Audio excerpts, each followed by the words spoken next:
The people have been asking for more Mike Goolsby. So Mike Goolsby is back.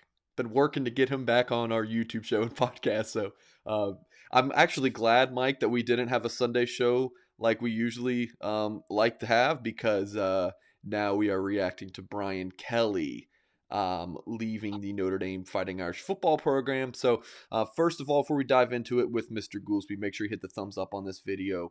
If you're watching via YouTube, like, subscribe, go to blueandgold.com at the top of the page, as well in the description of this video. There is a link for you to sign up for our free newsletter at Blue and Gold. Awesome way to stay in touch with what we have going on and any breaking news around the horizon. And if you're listening via podcast, please leave us a kind review. So, Mr. Goolsby, where were you Monday night when the news broke? What was going on in your world? Yeah, I was at home. And before we get into this, Mike, Go you ahead. mentioned subscribe, like, newsletter. Um, there's so much news going around, and there's so much content Notre Dame related, Brian Kelly coaching search related. Like your all's podcast last night with yourself and Greg and Tim Hyde was phenomenal. I mean, I watched a lot of it, and yeah, you guys did a great job. But so yeah, please do subscribe. I think it's top flight stuff. But yeah, I was at home. I've got a years long text chain, Mike, with a bunch of former teammates of mine, and it was so funny. One of my real good friends is a diehard Oklahoma fan, and he's like, Lincoln Riley just turned the college football world on his head. And when I finally got to his text, I responded. I was like, bro, why don't you just become a Notre Dame fan? And then like 5 minutes later, the Kelly news comes down. I'm like, wait, never mind. so, so Brian yeah, Kelly said, "Hold my beer." it's wild. It's wild. And I'll tell you, my reaction was just like, okay, this is BS. That was my first reaction. That was my reaction for a lot of reasons, namely where we're at as a program primarily. I do feel, based off of the kids that we've gotten recently, and you know this better than anybody else, Mike, the talent level of the kids that we've gotten most recently in terms of Drake Bowen and specifically Jalen Sneed. Like Jalen Sneed to me is an SEC, all SEC type athlete. And I'm like, man, we're getting more and more of these kids. I could see if we find the right quarterback, and we might have him in Buckner, like I could see us legitimately making a for real run at a national championship in a year or two. Like if you hook me up to a lie detector, Mike, I believe that. Isn't that the weird part of it though? Like this is the time he leaves, like, and he just kind of, I don't know if he tarnished his legacy. Like we'll see 20 years from now when we're sitting around a bar talking about Brian Kelly's legacy at Notre Dame, but like that was just the weirdest thing. I personally thought that he was going to ride off into the sunset and win a national championship with Tyler Buckner at quarterback. Like that's kind of what I thought, at least his vision was, and then he just leaves abruptly. Continue, Mike. Yes. And to build off of that, Mike, when you look at the course of this season, it's just seemed like to me like you could kind of create sort of a narrative that like, yeah, we're sort of building, and maybe this year isn't the year to go win it all. But like, yeah, he's kind of sprinkling in his would be future quarterback. So yes, it's very strange. So that was my initial thing. Like, why now? Based off of the framework of the team. And as more news has come out, like things make a little bit more sense in terms of Kelly's contract, that unless he won a natty, they weren't going to re-up his deal. And so much of this is speculation, but that makes it frustrating, but it also makes it fun, right? So that was my first reaction. Was like, why now? And then I was on a separate text chain with a bunch of Notre Dame buddies, ex-football players, and regular civilians. And my buddy was like, man, Goolsby's like, he's like, because I was excited. I got excited. That was my second sort of evolution of my reaction. Was I was excited. I was like, good, because we have the framework in place. And Notre Dame is so much more of an attractive job now than it was maybe when Kelly took over. So I'm excited. That's where I kind of sit today. We'll get into the fashion or the manner in which Coach Kelly took off. But I'm legitimately excited for what the future holds and the opportunities that are out there. Because I was a fan of the culture that Kelly eventually built. Right. Put a little asterisk, eventually built the current Sure. culture. I'm excited and grateful that Coach Kelly helped implement and create that. I'm excited that he brought Notre Dame football into the 21st century in terms of like, not everybody's a fan of music at the stadium, but he's done a lot of kind of fluffy things to sort of create a little bit more energy around Notre Dame, which had to happen. So those things I'm grateful for Kelly for, but the manner in which he left, and I've been through some of this stuff with coaching changes when I was there, and it's hard to, and I can't help it, Mike. I look at things as an ex-player from a player's perspective, and it's hard to not be butthurt or get your feelings hurt to be like, man, I was lied to, you know. Um, and a lot of people look to their head coaches as kind of father figures and stuff, and it hurts, man. And I know it's a business, and he has every right in the world to do that, and I'm all for everybody making money. I'm a capitalist, but there's a right way to do things, Mike, and then there's kind of just a slimeball way to do things. Yeah. Yeah. Okay. Um, a- in your experience as a Notre Dame football player, is like does in seeing what people have reported and this whole Kelly situation, does it remind you of your own personal experiences? Any kind of links there that you can think of? The I would say the most obvious link would be when I was a fifth year senior, this close to getting ready for the NFL draft. Coach Willingham got fired, and we had to go play that bowl game against Oregon State. And we've touched on this in previous podcasts, but like all of the assistant coaches couldn't give one crap about the game. It was like literally any spare moment they had, they were on their phones, trying to connect and network and look for other jobs and landing spots. And because they've got mouths to feed, they've got families of their own, etc. Like, and you get it, right? Totally understand. Not that I empathize with those guys with Willingham's staff at the time, but in that moment, you really realize, and I'm talking about like we're busing from like the team hotel to the practice, and there's coaches on the phone, and it's like I never saw a coach on a phone on a bus before because he's talking to his agent or he's talking to some guy he coached with, at a previous spot. And I was like, that's when it became crystallized to me, like that this is a business. So, and this is another thing. So I wanted to put this. This kind of came to me last night. It's like college coaches' salaries are becoming so absurd, and they can leave. Like they're not tied to anything. They can leave, right? And they're getting paid tens of millions of dollars, right? So it's sort of like, but then up until very recently, players couldn't do anything. It was like, you're stuck. Oh, I want to transfer out of Michigan. Well, you can't go to Ohio State. It's like, yeah, but you can go take a job Right. there. Why can't I leave?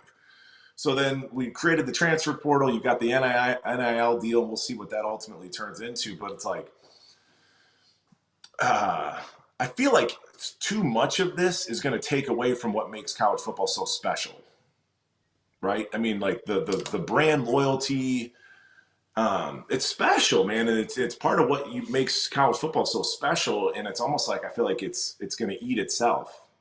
It's almost out of hand Mike, because it's like it's you got coaches that can leave, you got star players that can leave, and it's like, well, then why would I root for TCU when everybody can just move around all the time, right? It sort of defeats the purpose of being a college football fan, or maybe has the potential to.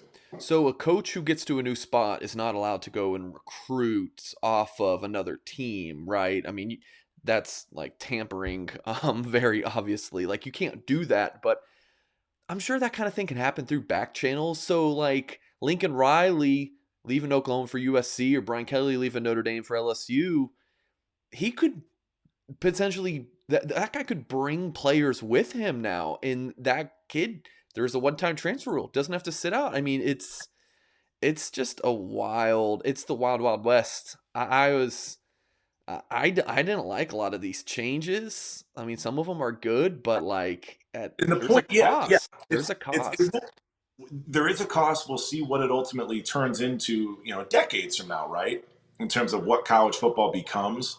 But to me, the genesis of all this messiness is the coach's salary, because coaches' salaries kept creeping up and up and up and up because the sport got so big that yes, they're probably deserving of that type of a number. Um, but you're seeing kind of the repercussions of it. It's like, well, if a coach is going to make $10 million and a kid can't leave, And he's the not coach getting can, the paid. coach can leave.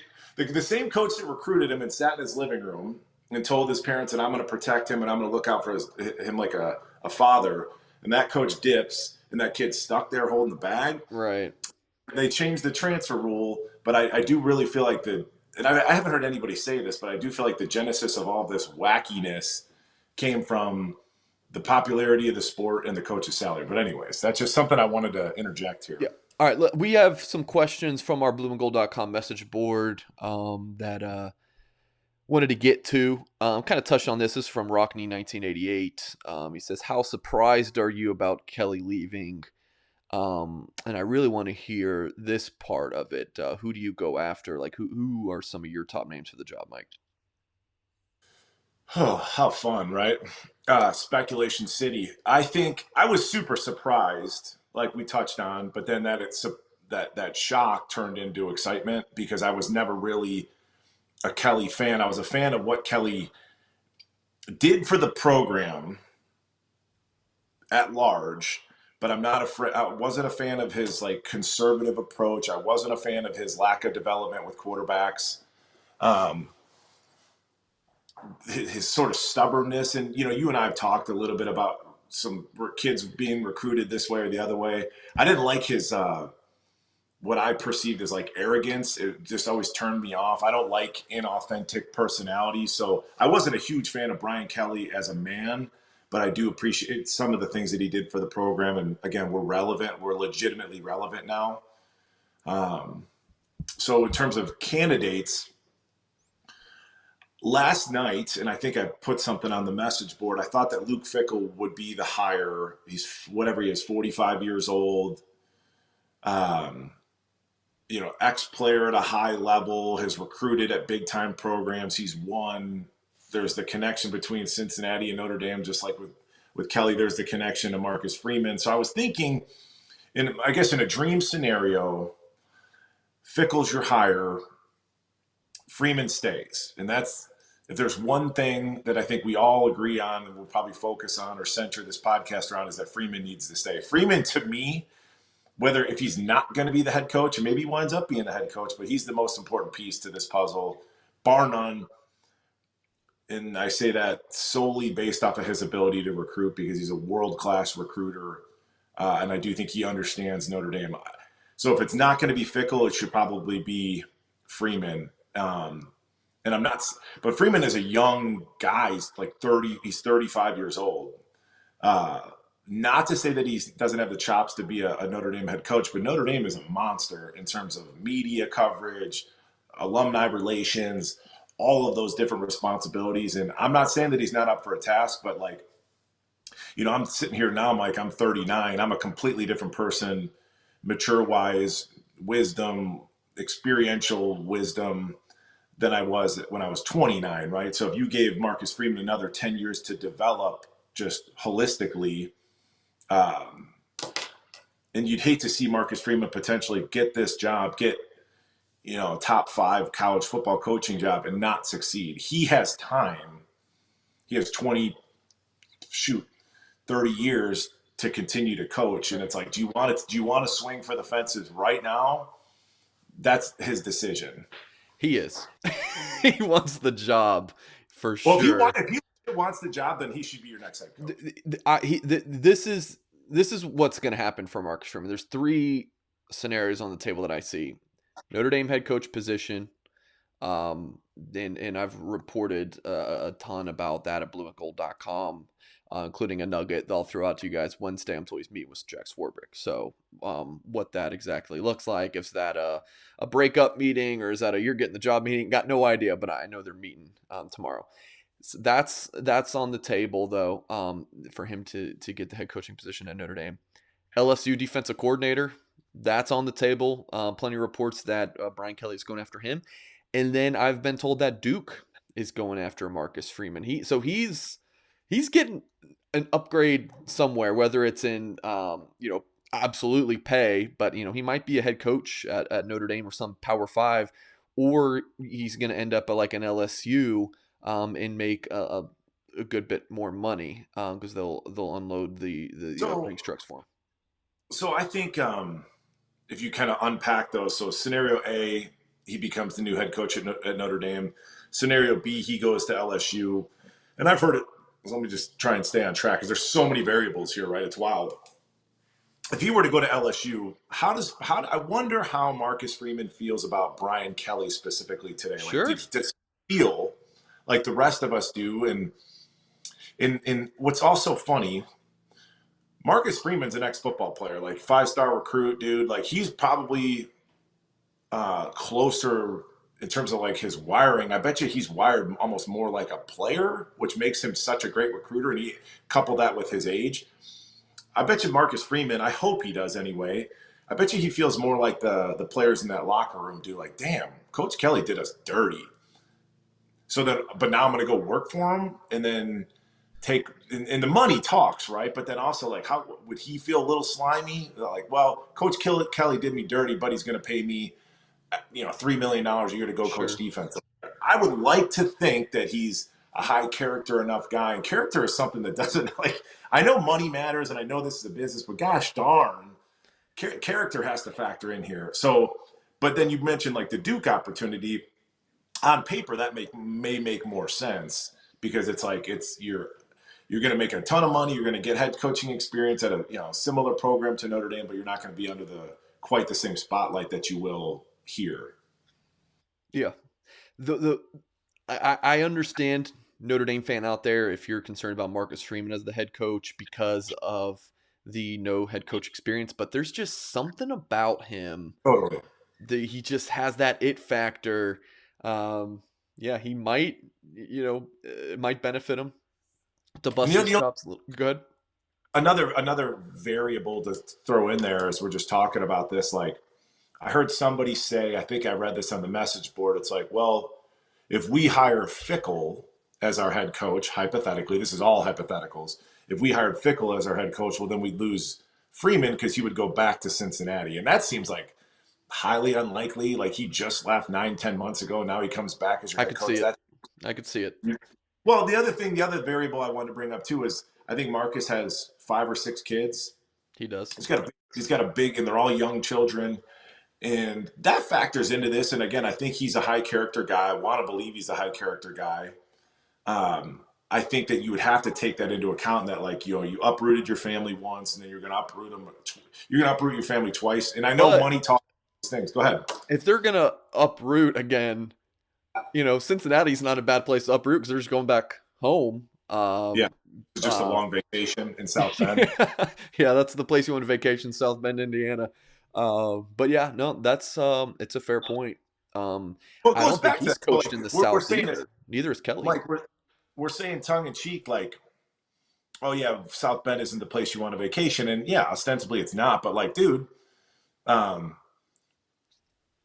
I don't know. Marcus Freeman has got so many kids that he didn't recruit that want to play for him in South Bend. And Yeah, then he's got kids that he's recruited that aren't on the roster yet that want to play for him. So right. it goes back to whatever coach is hired, you've got to retain Marcus Freeman. And if you and he ends up being the head guy. And then it comes down to whatever offensive coordinator we choose. Okay, got a couple more questions. I only wanted to post 3 to you because I figured we would have plenty of other things to talk about. But the really interesting thing is the timing. Like Brian Kelly and LSU, man, that feels weird to say. They're not gonna hold up on their pursuit of Freeman, like Duke or any other school. Like if they want Freeman, they want him now before signing day. If Fickle's the guy for Notre Dame, what are they gonna wait until after signing day? Like, are they gonna wait until after the college football playoff if Cincinnati makes it? Like, can you afford, if you're Notre Dame, to not have a coach and try to sign a 2022 class in December? Like, what does some of that look like in your opinion, Mike? So you're saying, so I guess what I heard you say was if we hire Fickle and then Fickle has to finish out his season with Cincinnati, can Notre Dame afford to wait to land him? Is that Well, what you're saying? does is Notre Dame even able to have that hire? Like we've seen in the past, like when Lane Kiffin was at Alabama and LSU, I think it was LSU. No, excuse me, Ole Miss. Was it Ole Miss or FAU or one of those schools hired him, and he tried to do both. Kiffin tried to coach Alabama, and I think it was FAU, and still be the head coach, and it just doesn't work. Like you can't serve two masters. So Fickle's taking the Notre Dame job. I feel like it's after the season. And that would be after signing day in December.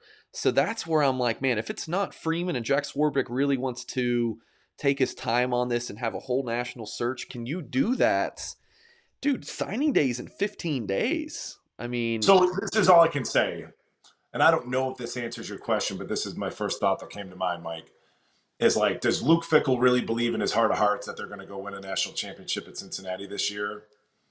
A, I don't have the answer. B, what's driving Coach Fickle as a coach? What's his ultimate motivating factor to win a national championship? Let's presume.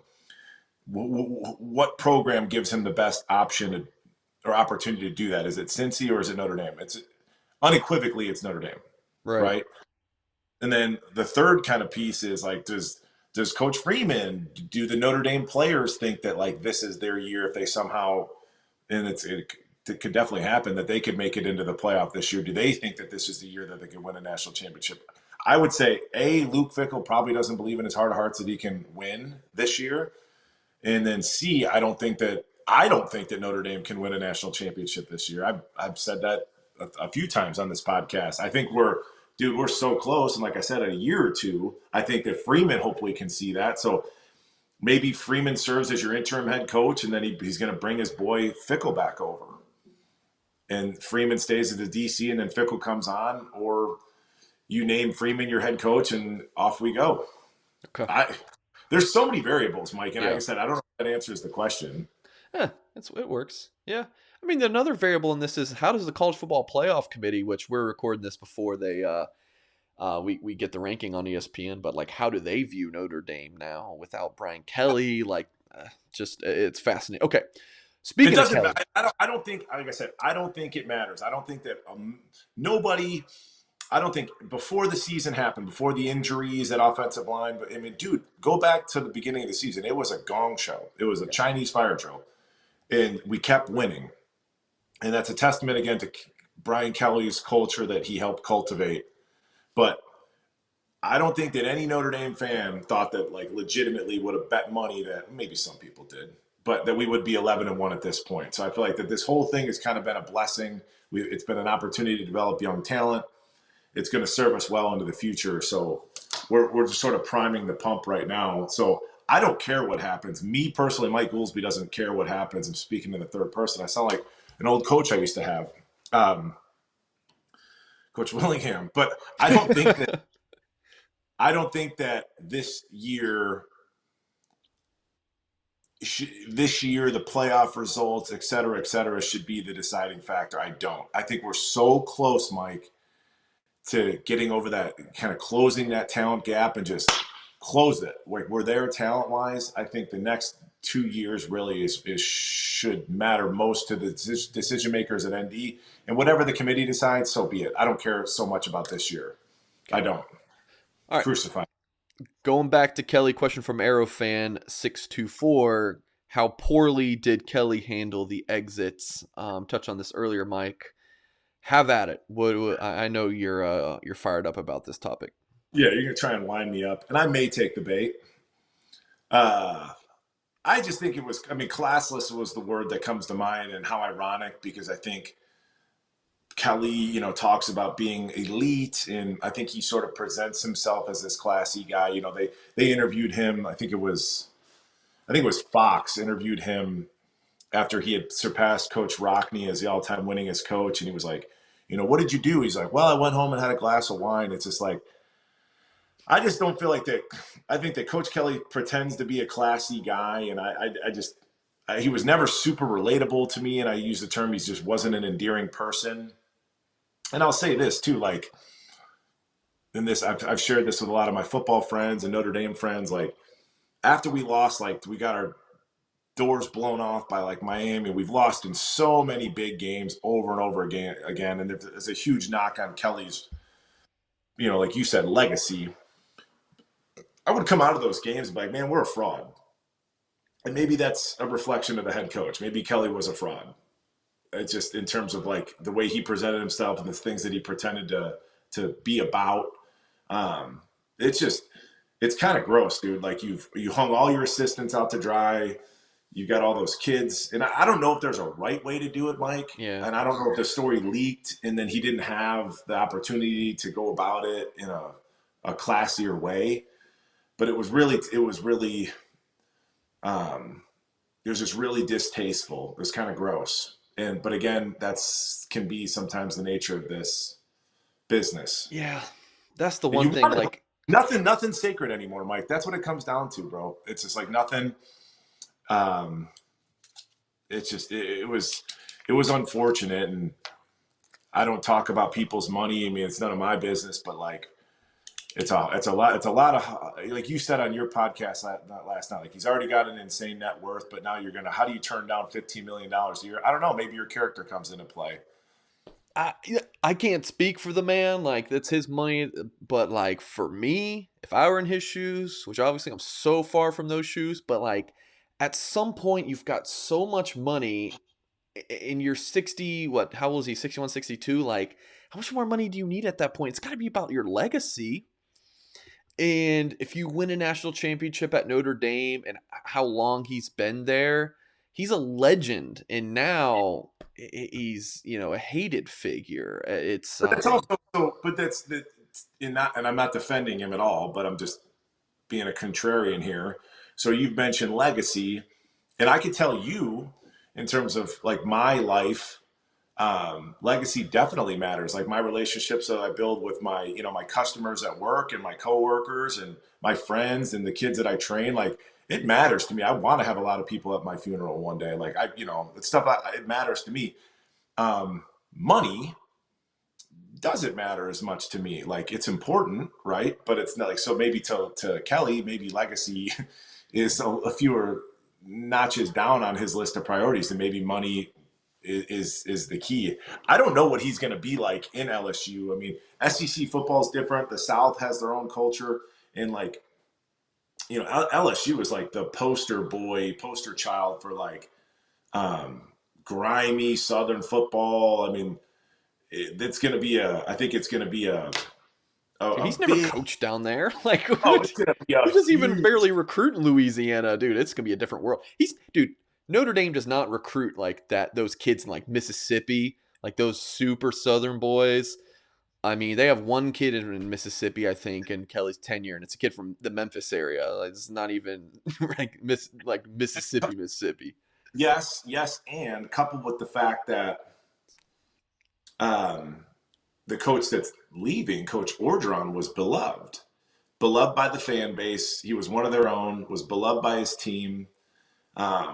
And then you've got Kelly leaving Notre Dame and going to LSU. Legitimately, Mike, could not be more different Yeah, in terms of culture, in terms of the type of kids that they recruit, those kids' backgrounds, et cetera, et cetera. And then like the coach and you go from like Les Miles type personality, and then you go to Ed Orgeron, like, and then the Kelly going to LSU is crazy, and then Kelly replacing Orgeron, they're just like on both sides. It's oil and water on both sides. It's sure. wild. So then, who could potentially replace Kelly? Marcus Freeman, I think the exact opposite. Younger, Totally tons more energy, less experience. more All right, authentic. More authentic. yeah, sure. Beloved, endearing personality, whereas Kelly's probably the opposite. And how interesting. This is another thing. Just it's fun to discuss. Like you think about those players in that LSU locker room, and from what I've been able to sort of gather from the internet, for what it's worth, like the LSU fan base isn't necessarily doing backflips over the excitement of hiring Kelly, because I don't think that I don't think I don't think that LSU fan base looks at Kelly as like one of their own, and that he's going to belong in this culture. I don't. But then clearly, in the short time that Coach Freeman has been on staff and been in that building, he's from won the over those. from the first And, minute. and those kids now, they are not being bashful in terms of who they want. I mean, you go down their Twitter profiles, and I mean, they're letting it know. So you got Kelly going into kind of an uncomfortable, maybe potential situation that Coach Orgeron's gone. The fan base is kind of like, who is this Yankee guy from Boston? He's an East Coast guy. And then what if Notre Dame hires somebody other than Marcus Freeman? When our players have been so emphatic about wanting Coach Freeman to be the next head coach, and then they don't hire him, that could be kind of a mirror image of what may go down in LSU too, or at LSU. Make sure everyone watching on YouTube hit that thumbs up, and subscribe if you are not yet on our YouTube page. Last question for you, Mike, and this is with regards to Freeman. Coop Dog 01 says, you are an alumni, Mike. How do you feel about a guy who's never been a head coach but is absolutely dynamic personality and recruiter? Can he do the job at Notre Dame? How do I feel about a guy that's never been a head coach?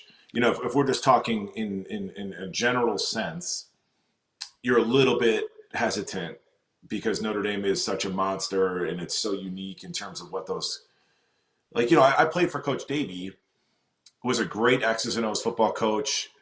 Probably ran the wrong offense, but Coach Davey was a fish out of water in terms of needing the charisma and the patience and dealing with the media and all those things. Like, he failed there. So generally speaking, if we're just talking about a coach, you're a little hesitant. I don't think that Coach Freeman is a coach, right? So if we're being more specific about that question, Coop Dog, um, and he touched on that in the actual context of the question, the recruiting. I think Dynamic personality. Yeah. I've seen Coach Freeman interviewed, and I hung out with him a couple times in Chicago when he played for the Bears. Like, he's got a tremendous personality. He has charisma. He has a way about him. The words escaping me, but like kind of like an electric personality. People gravitate to him. He has a calm confidence. It just, like I said, Kelly just kind of came across as a little bit arrogant to me, and it's also interesting. Sorry, I go on all these tangents, but like, you listen to current Notre Dame players be interviewed prior to Coach Kelly leaving, they talked about the brotherhood. Like, these are my brothers and whatever. I don't think there was a lot of chatter about playing for Coach Kelly so much, right? But going back to Coach Freeman, you're a little hesitant because of this job and because of his age. Not so much the lack of the head coaching experience, but he's a young dude. He's 35 years old. I think he can do it. I think we got to give him time, but he can recruit. And folks, that is the name of the game. There's a direct correlation. Greg Latke mentioned this last night between number one recruiting classes and resulting national champions. I mean, it's a straight line. So Coach Freeman can recruit, and maybe some of some of that persona will trickle down onto his staff, and they can sort of embody some of that. And one of the first things I said tonight, Mike, was the timing of Kelly leaving. It's so weird because of the types of athletes that we're starting to roll into the program and continue to recruit. And so much of that credit's due to Coach Freeman. So if we can just keep replicating that type of success in the recruiting trail, I love it. And then from there, it's just X's and O's. One other thing, too, that just to weave a conspiracy theory, we can't get Love off it. the. I was sitting there wondering, I was like, I never thought, and I have no sense, I have no sources, this is just me watching the game on TV, but I just never felt like that Coach Freeman and Coach Kelly gelled. And it's two strong personalities, two strong egos. You wouldn't expect it to. But Coach Freeman got a lot of love when he was hired, and he's gotten a lot of love throughout. Um, Think Kelly didn't like that? Wasn't getting the spotlight? I'm not going to, yeah, however you want to word it. But yeah, I think so much of this credit for the team's success this year was going to Freeman and his defense. And like, even Coach Reese has done a bang out job this year. He's done a great job. But like, nobody really talks about Coach Reese but I think there might have been something to that. I think that maybe Coach Kelly got his feelings hurt a little bit. I don't know. It's just fun to consider. Yeah. Well, one of the going back to the weird timing, and I mentioned this in our show yesterday, was like Kelly hired Freeman kind of an uncomfortable hire. Didn't stay in house and promote an Elston or a Terry Joseph. Like he went out of his comfort zone to hire someone to push them to a national championship. Someone who's a great recruiter and a great defensive mind, shake things up a little bit. And then even with this young core and Freeman doing so well in recruiting and on the field coaching, he bolts. And I guess to kind of defend Kelly a little bit, if the guy doesn't think he can win a national championship here, and I talked about legacy, right? I was talking more about his legacy at Notre Dame. What about his legacy as just a coach? If he doesn't feel like he can win a national championship at Notre Dame, but he does at LSU, I mean, What about his I can't legacy? fault him. What about his legacy as a person? you know, as like a human being, that's like the character piece. But look at Nick Saban, right? Because go back, like Nick Saban was coaching where at Michigan State, and then he went to Miami, Dude, the Dolphins. I'm a huge Dolphins fan. I mean, like, I'm still a little bit pissed about 2007 when he left us high and dry for Alabama. I mean, yeah, it's just a part of it. No one's, That's a little bit different because that's the NFL, right? These are adults. That's a little bit different because it's the NFL, and these guys, the players that he left and hung out to dry are, I most still of feel it, Mike. I for still sure. feel it. But you get that, right? So like, there's I guess there's kind of been an example or a precedent in Nick, and I'm not putting Nick Saban and Kelly in the same category, but like it's been done before. Like some shiesty stuff has happened. I think the way to